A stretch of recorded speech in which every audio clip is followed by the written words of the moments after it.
ಅದು ಸಿಯಾಟಲ್ನ ಒಂದು ಸಣ್ಣ ಕೋಣೆ. ಒಬ್ಬ ಹುಡುಗ ಪುಸ್ತಕಗಳಿಂದ ಸುತ್ತುವರೆದು ಕುಳಿತಿದ್ದ ಮತ್ತು ತನ್ನ ವಯಸ್ಸಿಗೆ ಅನುಗುಣವಾಗಿ ಪುಸ್ತಕದ ಪುಟಗಳನ್ನು ತಿರುಗಿಸುತ್ತಿದ್ದ. ಅವನು ಸಾಮಾನ್ಯ ಬಾಲಕನಾಗಿದ್ದ. ಅವನು ಜೋರಾಗಿ ಮಾತನಾಡುತ್ತಿರಲಿಲ್ಲ, ಆದರೆ ಅವನೊಳಗೆ ಒಂದು ಕುತೂಹಲದ ಬೆಂಕಿ ಇತ್ತು. ಇದು ಪರೀಕ್ಷೆಯಲ್ಲಿ ಬರುತ್ತದೆ ಎಂದು ಇತರರು ಕೇಳಿದರೆ ಇವನು ಮಾತ್ರ ಅದು ಹೇಗೆ ಕೆಲಸ ಮಾಡುತ್ತದೆ ಎಂದು ಕುತೂಹಲದಲ್ಲಿರುತ್ತಿದ್ದ.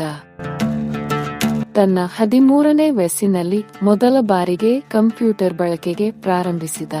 ಆದರೆ ಆ ಯಂತ್ರ ನಿಧಾನವಾಗಿದೆ ಮತ್ತು ಜಟಿಲವಾಗಿದೆ ಅನ್ನಿಸಿತು.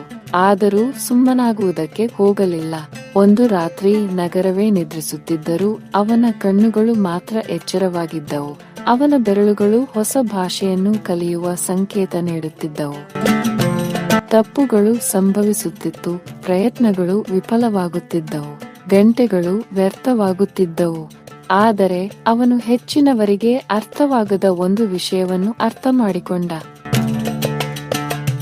ವೈಫಲ್ಯ ಅಂತ್ಯವಲ್ಲ, ಅದು ತಿಳುವಳಿಕೆಯ ಆರಂಭ. ಅವನಿಗೆ ಮನೋರಂಜನೆ, ನಿದ್ರೆ ಎಲ್ಲ ತೊರೆಯುತ್ತಿದ್ದ ಬಾಲ್ಯದ ಸುಖಗಳಿಂದ ವಂಚಿತನಾದನು. ಆದರೆ ಅವನಿಗೆ ಹೊಸ ಹೊಸ ವಿಷಯಗಳನ್ನು ತಿಳಿದುಕೊಳ್ಳುತ್ತಾ ಮುನ್ನಡೆದ. ತನ್ನಲ್ಲಿರುವ ಪ್ರತಿಭೆಗಾಗಿ ಹಾರ್ವರ್ಡ್ ವಿಶ್ವವಿದ್ಯಾಲಯ ಬಿಡುವ ತನ್ನ ಜೀವನದ ಅತ್ಯಂತ ಕಠಿಣ ಆಯ್ಕೆಯನ್ನು ಮಾಡಿದನು. ಅವನ ಈ ನಿರ್ಧಾರದ ಉದ್ದೇಶ ಬೇರೆ ಏನೋ ಸಾಧಿಸುವ ಛಲವಾದ ನಂಬಿಕೆಯಿಂದ. ಕಂಪ್ಯೂಟರ್ಗಳು ಒಂದು ದಿನ ಕೇವಲ ಕಂಪನಿಗಳಿಗೆ ಮಾತ್ರ ಸೀಮಿತವಾಗಿರದೆ ಜನರಿಗೂ ತಲುಪುತ್ತವೆ ಎಂಬ ನಂಬಿಕೆ. ಕೇವಲ ಒಂದು ಉಪಾಯ. ಅವನನ್ನು ನಂಬಿದ ಸ್ನೇಹಿತನೊಂದಿಗೆ ಅವನು ಮೈಕ್ರೋಸಾಫ್ಟ್ ಅನ್ನು ಪ್ರಾರಂಭಿಸಿದನು. ಆದರೆ ಅದರಲ್ಲಿ ಯಶಸ್ವಿಯಾಗಲಿಲ್ಲ. ಜನರು ಸೋಲಿಗೆ ವಿಷಯವಾಗಿ ಮಾತನಾಡಿದರು. ಸ್ಪರ್ಧಿಗಳು ಸಂತೋಷಗೊಂಡರು. ಆದರೆ ಇವರು ನಿಲ್ಲಲಿಲ್ಲ, ಮತ್ತೆ ಮುಂದುವರಿದರು. ಏಕೆಂದರೆ ಕುತೂಹಲವು ಶಿಸ್ತಿನ ಪ್ರಯತ್ನದೊಂದಿಗೆ ಮುಂದುವರಿದಾಗ ಕನಸುಗಳು ಅದೃಷ್ಟವಾಗುತ್ತವೆ. ವರ್ಷಗಳು ಕಳೆದವು. ಒಂದು ಕಾಲದಲ್ಲಿ ಪರದೆಯನ್ನು ದಿಟ್ಟಿಸುತ್ತಿದ್ದ ಹುಡುಗ ಈಗ ಪ್ರಪಂಚವೇ ಇವನನ್ನು ದಿಟ್ಟಿಸುವಂತಾದ. ಸಂಪತ್ತು ಹಿಂಬಾಲಿಸತೊಡಗಿತು. ಅಧಿಕಾರ, ಖ್ಯಾತಿ ಮುಡಿಗೇರಿತು. ಈಗ ಇವನ ಮನಸ್ಸಿನಲ್ಲಿ ಅಸಾಧಾರಣವಾದ ಆಲೋಚನೆಯೊಂದು ಮೂಡಿತು. ತನ್ನ ಯಶಸ್ಸನ್ನು ನೋಡಿ ತನ್ನಲ್ಲೇ ಒಂದು ಆಳವಾದ ಪ್ರಶ್ನೆಯನ್ನು ಕೇಳಿದನು. ಇದೆಲ್ಲದರ ಉದ್ದೇಶವೇನು?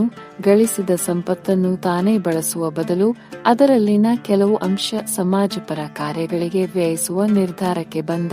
ಅದು ರೋಗದ ವಿರುದ್ಧ ಹೋರಾಡಲು, ಹಸಿವಿನ ವಿರುದ್ಧ ಹೋರಾಡಲು, ಅಜ್ಞಾನದ ವಿರುದ್ಧ ಹೋರಾಡಲು. ಹೀಗೆ ತಾನೆಷ್ಟು ಶಕ್ತಿಶಾಲಿ ಎಂದು ಸಾಬೀತುಪಡಿಸಿದರು. ಇವರ ಜೀವನ ಪಾಠವೇನೆಂದರೆ, ನಿಜವಾದ ಶ್ರೇಷ್ಠತೆ ಎಂದರೆ ನೀವು ಎಷ್ಟು ಸಂಪಾದಿಸುತ್ತೀರಿ ಎಂಬುದು ಮುಖ್ಯವಲ್ಲ, ಬದಲಿಗೆ ಅದರಿಂದ ಎಷ್ಟು ಜೀವಗಳಿಗೆ ಸಹಾಯವಾಯಿತು ಎಂಬುದು ಮುಖ್ಯ.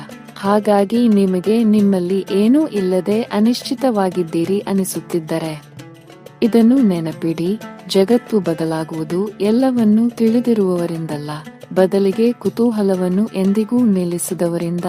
ಪ್ರತಿಯೊಬ್ಬರ ದಂತಕಥೆಯು ಮೊದಲು ಒಂದು ಕಾಲದಲ್ಲಿ ಕತ್ತಲೆಯಲ್ಲಿ ಪ್ರಶ್ನೆಗಳನ್ನು ಕೇಳುವ ಮಗುವಾಗಿತ್ತು. ಈ ಬಾಲಕ ವ್ಯಕ್ತಿ ಮತ್ತಾರೂ ಅಲ್ಲ, ಇವರೇ ಜಗತ್ತಿನ ದೈತ್ಯ ಮೈಕ್ರೋಸಾಫ್ಟ್ ಕಂಪನಿಯ ಮಾಲೀಕ ಬಿಲ್ ಗೇಟ್ಸ್. ಈ ವಿಡಿಯೋ ನಿಮಗೊಂದು ಪ್ರೇರಣೆಯಾದಲ್ಲಿ ಲೈಕ್ ಮಾಡಿ, ಸಾಧ್ಯವಾದಷ್ಟು ಶೇರ್ ಮಾಡಿ, ಇತರರಿಗೆ ಪ್ರೇರಣೆಯಾಗಲಿ. ಮರೆಯದೆ ಸಬ್ಸ್ಕ್ರೈಬ್ ಮಾಡಿ. ಸರ್ವರು ಸಂತೋಷದಿಂದ ನಗುತ್ತಾ ನಗಿಸುತ್ತಾ ಆರೋಗ್ಯದಿಂದಿರಿ.